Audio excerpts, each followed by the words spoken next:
What stops you? What stops you reaching your goals? What stops you continuing that exercise regime? What stops you reaching your desired weight? What excuses do you come up with? Often there's an underlying fear. Sometimes a fear of success.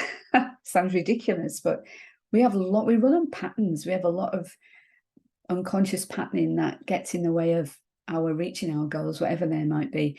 And I guess goals are top of my mind right now because I'm in training. I'm actually tapering for a 50K running event on Saturday, which is just a few days from now. And lots of people have lots of opinions about me and what I do and my running, because I'm 63 years old. And whilst I've been on the trails, the first 50K event I entered, I took a tumble and broke the ball of humerus in my arm, which is quite sore. And then later, the following year, I fractured an ankle on the trails. But I've actually completed 250K since then, and I keep going. And it's like, what's different about me that's somebody that doesn't do it? Well, you'd have to model me to know, because I'm not quite sure. Maybe I am a little crazy. But I guess a part of me doesn't pay attention to the internal dialogue that tells me that I can't. In fact, I sort of do the opposite. If somebody tells me I can, I'll go out to prove them wrong. So that's one of my patterns. Maybe I like a challenge. But I can help you understand what gets in the way if you have got a goal you want to achieve, or you've got an underlying fear that's getting in the way of your success. As a hypnotist, that's one of my jobs, and as an helper, listening to your language. Your language tells us a lot, about the patterns that you're running on an unconscious level. So we're only actually born with 2 fears. And I don't know who actually told me that. It's sort of there on Google from somewhere. And I was told years ago that we have a fear of loud noises and a fear of falling. And everything else we've learned from being really, really young. One of the main fears is public speaking. People have a massive fear of public speaking, and it usually stems from being a little girl or a little boy and being in front of an audience and freezing, or getting scared and blushing. And I remember doing that myself when I was 5 years old, having to go and get my dinner money from my brother, who was in standard 4 at St. Clair's when I was in reception. And it was awful. I remember going in the classroom and Mr. Mangovin looking at me, and he seemed such a big, scary man. And my brother would be at the back of the classroom, and I had to go to the back of the class with everybody laughing at me. Or it seemed like they were laughing at me back then, but as an adult looking back, I think they just thought I was cute. But I was petrified.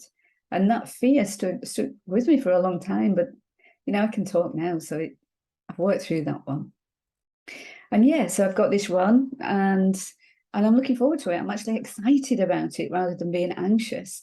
And if you think about it, anxiety and excitement are very similar in that we have the same symptoms.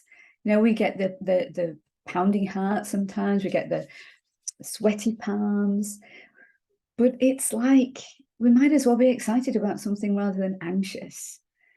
So if there's anything that's getting in your way that you're fearing, that you've got a fear of, and you'd like to let maybe some anxiety, maybe some social anxiety, then reach out and have a chat with me, because you don't have to live with it. It's like when I talk about anxiety, it's like another person. It's like I moved beyond. I created a new identity, one that finds life much easier, more at peace, more at ease, and I can enjoy going out and doing a 50K run. So I'm not saying you need to go out and do a 50K run, but you might want to do a 5K. Or maybe you've got other goals. It might be work goals, career goals,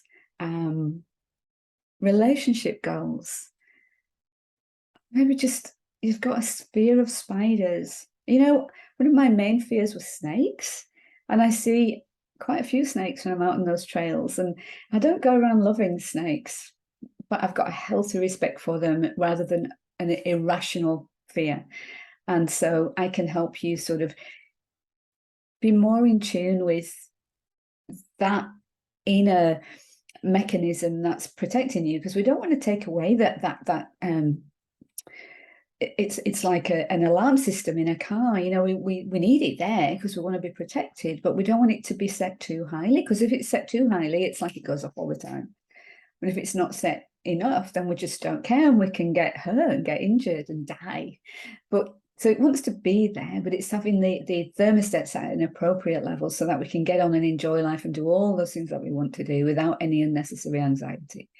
So if this is you, and anything that I say resonates with you, if you've got that feeling that you want to reach out, but you're still a little bit scared, it's really simple. I'll actually pop a link into the comments box, and you just go straight to that comments box, click on the link. It will take you to my diary, which is all online and automated. You choose an appropriate time. We both get an email. All you need is a decent internet connection and somewhere where you can relax for about half an hour so we can have a chat without being disturbed. Only if I think I can help you will I suggest the next step for you. Take care until then. Keep smiling, and hopefully I will meet you at the other side when I can safely say I reached the finish line in my third 50K.